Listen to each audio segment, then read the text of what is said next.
ዋሊያ በሳይንሳዊ ስሙ ካፕሪዋሊ በመባል የሚጠራ ሲሆን ኢትዮጵያ ውስጥ ብቻ የሚገኝ የአይቤክስ ዝርያ ነው። በአሁኑ ጊዜ በዓለም ላይ 500 ዋሊያዎች ብቻ ሲገኙ እኒህም በሰሜን ተራሮች ይቃርማሉ። የዋሊያ ቁጥር መመናመን በአደን፣ የግጦሽ መሬት ማነስና የሚኖሩበት ዱር በተለያዩ ምክንያቶች መመናመን ናቸው።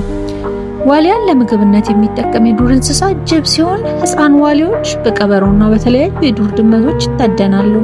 በዚሁ የሰሜን ተራሮች የዋሊያ ቁጥር ቢጨምር የአካባቢ በዛ ቢባል 2000 ዋሊያዎችን ብቻ ቢችል ነው። ከዚያ ከበለጠ ግን የግጦሽና የመሳሰሉ ችግሮች ይከሰታሉ።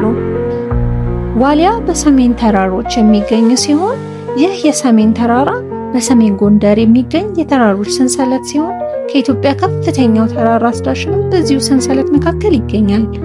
ይህ ተራራ ሰንሰለት ኢትዮጵያ ውስጥ ብቻ የሚገኙ እንስሳቶች እንደ ዋሊያ፣ ቀይ ቀበሮ፣ ጭላዳ ዝንጀሮ የመሳሰሉ ዝርያዎችንም አቅፎ ይዟል። የጥንቱ የግሪክ ጸሐፊ ሐማድ በድርሰቶቹ ውስጥ የግሪኮቹ አማልክት በረዶ በበዛበት የኢትዮጵያ ተራሮች ረፍታቸውን እንደሚያሳልፉ መዝግቧል።